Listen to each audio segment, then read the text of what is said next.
வணக்கம் மக்களே. ஸோ எல்லோருக்கும் வணக்கம்.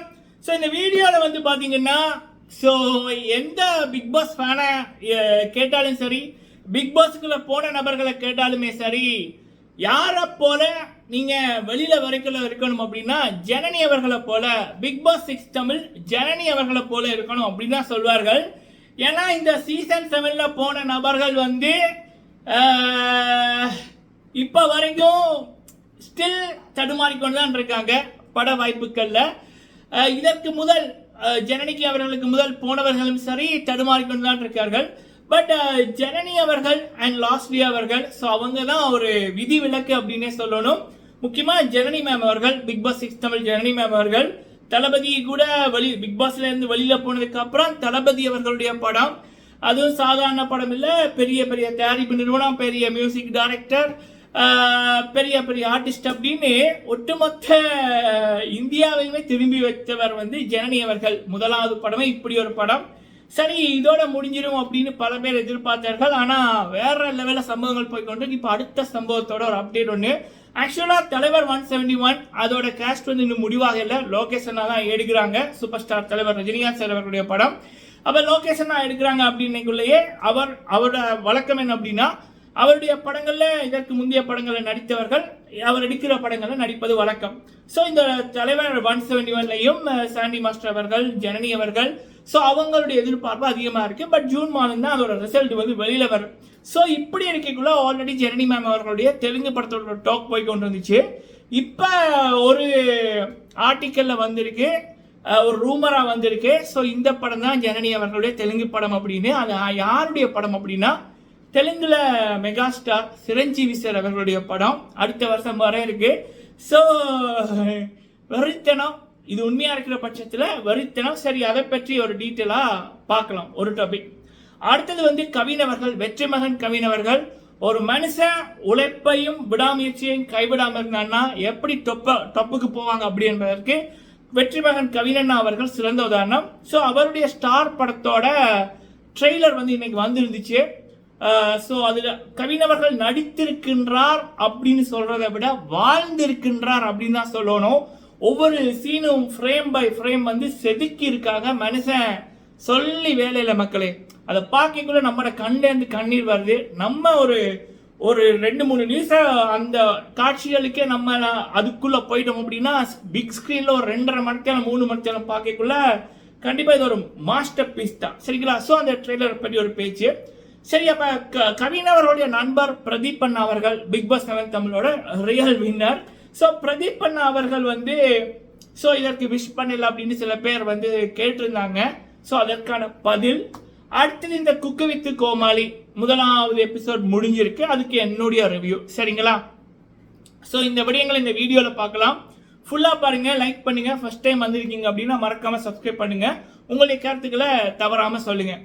ஸோ ஜனனி அவர்கள் அவ்வளோ தூரம் ஒரு இந்த பிக் பாஸ் தமிழ் ஹிஸ்டரியிலேயே ரொம்ப ரொம்ப ஒரு என்ன சொல்லலாம், அற்புதம் அதிசயம். நான் அந்த சீசனில் இதை சொல்லியிருப்பேன், ஜனனி ஒரு அற்புதம் அதிசயம் அப்படின்னு. அது இப்பயும் வந்து நமக்கு காமிக்குது என்ன அப்படின்னா, இது ஜனனி மேம் அவர்கள் வந்து கிட்டத்தட்ட 2 வருஷம் ஆக போகுது. இந்த சீசனில் வந்து 23 பேர் வந்திருந்தார்கள். 19 கோடி ஓட்டெல்லாம் எடுத்தாங்க. ஆனால் பிக் பாஸ் முடிஞ்சதுக்கப்புறம் பேச்சு மூச்சை காணும், ஒரு அப்டேட்டும் இல்லை. ஸோ அப்போ நினைச்சு பாருங்க, சீசன் 6ல் பிக் பாஸ் முடியலை, ஜனனி மேம் அவர்கள் வெளியில் போனதுலேருந்து எப்படி ஒரு பெரியது ஒரு இம்பாக்ட் இருந்துச்சு. தளபதி படம், தளபதி 67, லொகேஷன் படம், அனிருத் அண்ணா படம், பெரிய மியூசிக் டைரக்டர், பெரிய தயாரிப்பு நிறுவனம் அப்படின்னு. அப்புறம் அந்த பொன்னியின் செல்வன் இதுக்கு அவங்க வந்து சீஃப் கெஸ்டா போனது, கொலிச்சத்துக்கு சீஃப் கெஸ்டா போனது, இளைஞர்ல யாழ்ப்பாணத்துல இருந்து வந்த ஒரு 20 வயது பெண், யாருன்னே தெரியாத ஒரு முகம் எப்படி சம்பவம் பண்ணிச்சு. அது பிக் பாஸ் பிளாட்ஃபார்முக்கு ஒரு மரியாதையை கொடுத்துச்சு. ஓகேப்பா, பிக் பாஸுக்கு போனால் நம்மளோட வாழ்க்கை இப்படி மாறும்னு அந்த பொண்ணு பண்ணதே ஒரு தனி சிறப்பு. 2019 லாஸ்ட்லி அவர்கள் பண்ணியிருப்பாங்க, சேம் இதுதான். பட் ஜனனி அவர்கள் வந்து அவங்களோட இம்பாக்ட் ரொம்ப அதிகம். சரிங்களா? அது காரணம் தளபதி அவர்களுடைய படம் அவங்க வெளியில் வந்ததுக்கு அப்புறம் அதுலேருந்து அவங்க நிப்பாட்டிடுவாங்கன்னு பார்த்தா தொடர்ந்து வேற லெவலில் வெறுத்தனமாக சம்பவம் பண்ணுறாங்க. அதுக்கப்புறம் விஜய் சேதுபதி அண்ணாட படம், இன்னும் 2-3 படங்கள் தமிழில், அதுக்கப்புறம் தெலுங்குல வந்து ஒரு விழாக்கு வந்து போயிருந்தாங்க. அவங்களோட படத்தோட விழா அப்படின்ற மாதிரி டோக்கு சோஷியல் மீடியாவில் வந்துச்சு. இப்போ இன்னைக்கு நமக்கு வந்து ஒரு அப்டேட் ஒன்று, பட் இது கன்ஃபார்ம் ஆகலை. பட் நம்மளுடைய சகோதர சகோதரிகள் பல பேர் இருக்கீங்க, ஜனனி மேமை பற்றி வருகின்ற அப்டேட்டை சொல்லுங்க அப்படின்னு சொல்லியிருக்கீங்க. ஸோ எனக்கு வந்து அப்டேட்டின் படி, ரூமரின் படி, சிரஞ்சீவி சார் அவர்களுடைய படம் அது வந்து 2025 10 ஜனவரியில் ரிலீஸ் ஆக இருக்கு. அந்த படத்தில் எப்படி லியோ படத்தில் ஜனனி மேம் அவர்கள் தளபதி அவர்கள் கூட ஒரு ரோல் ஒன்று பண்ணாங்களோ, சிரஞ்சீவி சார் அவர்களோட ஒரு ரோல் ஒன்று பண்ணுறாங்க அப்படின்ற மாதிரி சொல்கிறாங்க. விஸ்வா பஹாரா அப்படின்ற மாதிரி ஒரு பேர் உண்டு, சரிங்களா? இது தவிர்த்து சிரஞ்சீவி சார் அவர்களுடைய மகன் ராம் சரண் அவர்களுடைய 16வது படம், அதுல வந்து த்ரிஷா மேம் அவர்கள், அப்புறம் ஸ்ரீதேவி மேம் அவர்களுடைய மகள் ஜான்வி அவர்கள், ஸோ அவங்களும் நடிக்கிறாங்க. அதுலயும் ஜனனி மேம் அவர்களுக்கு அப்படி லியோல நடிச்ச மாதிரி ஒரு ரோல் இருக்கு அப்படின்ற மாதிரி சொல்றாங்க. ஸோ இதெல்லாம் உண்மையா இருக்கிற பட்சத்தில் ஆல்ரெடி ஜனனி அவர்கள் எல்லாரையும் விட டாப்ல தான் இருக்காங்க பிக் பாஸ்ல போன போட்டியாளர்களை. ஸோ இதுவும் கன்ஃபார்ம் ஆகணும், வெறித்தனம் தான். ஸோ ஜூன் மாதம் தலைவர் 171 என்ன மாதிரி அப்டேட் அப்படின்னு பார்க்கலாம். ஸோ இப்படி ஜனனி மேம் அவர்கள் வந்து பெரிய பெரிய படங்கள் நடிச்சு கொண்டு இருக்காங்க இப்போ, சரிங்களா? ஆனால் எதை பற்றியும் அவங்க வெளியில சொல்லலை, அந்த திமிரை காமிக்கல, அந்த எண்ணத்துக்கு தான் அவங்க நல்லா இருக்காங்க, சரிங்களா? ஸோ ஜனனி மேம் அவர்கள் பிக் பாஸ் 6 தமிழ்ல முதல் 2 வீக் வெறித்தனமா இருந்தாங்க.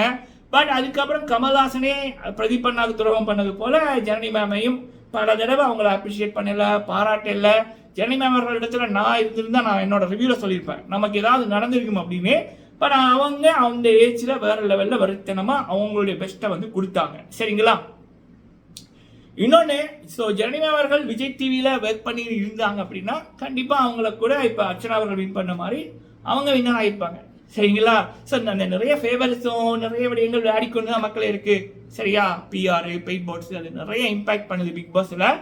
ஆனால் உண்மையான வெற்றி அப்படி என்பது வெளியில் வந்து அவங்க லைஃப் எப்படி மாறி இருக்கு அப்படி என்பதை வச்சு தான் அந்த உண்மையான வின்னரை வந்து காலம் வந்து நமக்கு வெளிச்சம் போட்டு காமிக்கும். Bigg Boss season 6 real winner Janani ma'am, அதில் எந்த மாற்று கருத்துமே இல்லை. ஸோ ஓகே மக்களே, அடுத்தது வந்து வெற்றிமகன் கவின் அவர்கள், கண்டிப்பாக சீசன் 3 ரியல் வின்னர் கவின் அவர்கள். ஸோ அப்போ அவருடைய படமான ஸ்டார் படம் அதோட ட்ரெய்லர் வந்திருக்கு. பார்க்கலன்னா தயவு செய்து பாருங்க, சும்மா சொல்லக்கூடாது, மனுஷன் வாழ்ந்திருக்காரு. அது நம்ம ஒவ்வொரு மனிதரோட ஒரு வாழ்க்கை போராட்டம் மாதிரி தான் இருந்துச்சு. அவங்களுக்கு விரும்பினதை பண்ணைக்குள்ள அவங்க சந்திக்கிற தடைகள் வரும் இல்லை, அதை மாதிரி தான் இருந்துச்சு. அது கவின் அவர்களுடைய கதாபாத்திரத்தை பார்க்கக்குள்ள நம்மளுடைய கதாபாத்திரத்தை, நம்மளோட வாழ்க்கையை கொஞ்சம் திரும்பி பார்க்குற மாதிரி இருந்துச்சு. நம்மளை அறியாம கண்ணில் கண்ணீர் வருது. அந்த அளவுக்கு கவின் அவர்களுடைய நடிப்பு, யுவன் அவர்களுடைய மியூசிக்கு அண்ட் எடிட்டிங்கு, ஸ்கிரீன் பிரசன்ஸ் தாறு மாறு மக்களே. மே 10ஆம் தேதி படம் release, waiting for the first day first show. So அப்படி இருக்கக்குள்ள அடுத்த டாபிக் வந்து பிரதீப் அவர்கள் ஏன் பிரதீப் அண்ணா அவர்கள் ஏன் கவின் அண்ணா அவர்களை விஷ் பண்ணல. இப்போ மணி மாஸ்டர் அவர்கள் ஷேர் பண்ணியிருந்தாங்க, பிரதீப் அண்ணா அவர்கள் ஏன் விஷ் பண்ணல அப்படின்ற மாதிரி சில பேர் கேட்டாங்க. நான் பிரதீப் அண்ணா அவர்களை 2020 எனக்கு ஃபாலோ பண்ணுறேன், சரிங்களா? இன்ஸ்டாகிராமில். இப்போ அவங்க ப்ரைவேட் ஆக்கிட்டாங்க. பட் அப்பயே கவின் அண்ணாவோட படங்கள் வந்தால் பிரதீப் அண்ணா அப்படி பண்ணுறது இல்லை, சரிங்களா?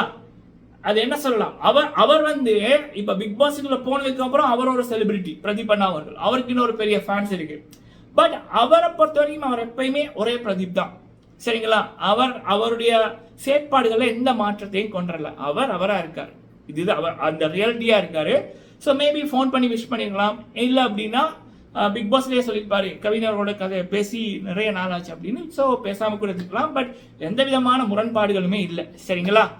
So Pradeep is always Pradeep, he is always unique, always great, சரிங்களா? ஓகே, சரி. அடுத்தது வந்து குக்கு வித் கோமாளி. பிரியங்கா அவர்களுக்காக தான் நான் இந்த சீசன் பார்க்க ஆரம்பிச்சிருக்கேன். She's a wonderful person. எனக்கு வந்து முதலாவது எபிசோட் பிடிச்சிது. பிரியங்கா அவர்களுக்கு கோமாளியா வினோத் அவர்கள் தான் இருக்காங்க. ஸோ 10 பேருமே ஒரு விறுவிறுப்பாக போகும் அப்படிங்கிறது தான் எனக்கு பார்க்க தோணுச்சு, சரிங்களா? ஸோ நம்மளை பொறுத்த வரைக்கும் நம்மளுடைய கெஸ்டிங் வந்து பிரியங்கா வர்சஸ் சுஜிதா, இந்த 2 பேரில் ஒருத்தங்க தான் வின்னர், ரன்னர், சரிங்களா? ஸோ அண்ட் விடிவி கணேஷ் அவர்களும் அந்த டாப் 5 வருவாங்க அப்படின்பதான் என்னுடைய கணிப்பு. காத்திருப்போம். நீங்கள் இந்த குக்கு வித்து கோமாளியை பற்றி உங்களுடைய அபிப்பிராயம் என்ன அப்படி என்பதை முடிஞ்ச கமெண்ட்ல சொல்லுங்க. அப்புறம் கவின் அண்ணா அவர்களுடைய அந்த ட்ரெய்லர் எப்படி இருந்துச்சு அப்படி என்பதையும் கமெண்ட்ல சொல்லுங்க, சரிங்களா? ஸோ வீடியோ பார்த்த அந்த மக்களுக்கு நன்றி. வீடியோ பிடிச்சி லைக் பண்ணுங்கள். நன்றி.